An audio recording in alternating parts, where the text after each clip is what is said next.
ఖచ్చితంగా చనిపోయాడు. అశ్వమేధ పర్వం చదువుకుంటే తెలుస్తుంది. పైగా ఎవరి చేతుల్లో చనిపోయాడో తెలుసా? దారుణం, కొడుకు చేతుల్లో చనిపోయాడు. ఎవరా కొడుకు? చిత్రాంగదికి పుట్టినవాడు బభ్రువాహనుడు. బభ్రువాహనుడు అర్జునుడిని చంపుతాడు యుద్ధంలో. ఆ యుద్ధం ఆయన కొందెచ్చుకున్నాడు అర్జునుడు. అర్జునుడు పూర్తిగా బతికి లేడండి, చచ్చిపోయి మళ్ళీ పుట్టాడు. ఎవరి వల్ల పుట్టాడు? ఉలూపి నాగకన్య మంత్రం వేసి బతికించింది.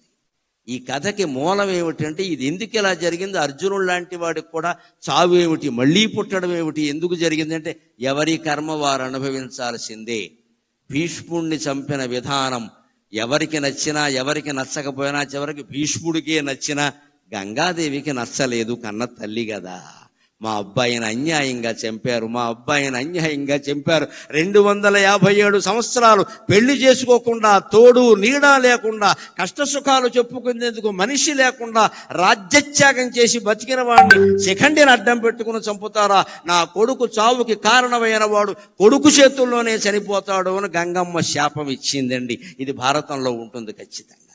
ఆ శాపం అమలు అయింది. పాండవులు జయించారన్న పేరే గాని పొందిందేమీ లేదు. ఇక్కడ మన తెలుగులో కూడా ఒక సామెత, పాండవుల ప్రభుత్వం వచ్చాక మొదటి బడ్జెట్ అంతా కౌరవుల తద్దినాలకు సరిపోయింది. స్పీకర్ గారు ఉండగా చెప్పుకోవలసిన మాట.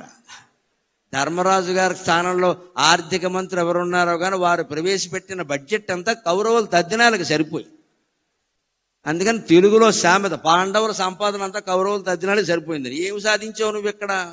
ఊరికే గెలిచామన్న పేరు. కానీ అది కూడా అశ్వమేధ పర్వం వచ్చాక మళ్ళీ అశ్వమేధ యాగం చేద్దామని అర్జునుడు బయలుదేరితే అనేక రాజ్యాలకి పంపిస్తారు. అశ్వమేధం లవకుశలో కూడా ఉంది, తెలుసును కదా, పంపిస్తారు. గుర్రం ముఖం మీద ఒక పలకం ఏర్పాటు చేస్తారు. ఎవరైనా మా సామ్రాజ్యాన్ని అంగీకరించిన వాళ్ళు ఉంటే మా రాజుతో యుద్ధం చేయండి అంటారు. అందరూ అంగీకరించారు, దానికేమి ఇబ్బంది లేదు. కౌరవులనే జయించిన వాళ్ళు మిగిలిన వాళ్ళని జయించరా? బభ్రువాహనుడు పాపం వినయ సంపన్నుడు, ఒక్కొక్కడు కష్టాలు కొని తెచ్చుకుంటాడు. అర్జునుడు అంటే అలా ప్రవర్తించాడు. అక్కడ కర్మ, ఎందుకంటే గంగమ్మ శాపం ఆ బుద్ధి అలా పనిచేసింది. బుద్ధి కర్మానుసారని ఆయన ఎదురొచ్చాడు. తండ్రిని తెలుసు, చిత్రాంగదగా పుట్టాడు ఆయన.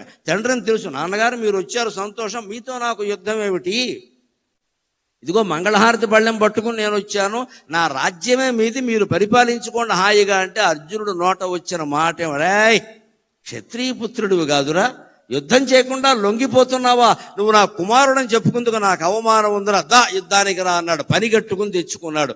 వాడు భయంకరమైన యుద్ధం చేశాడు.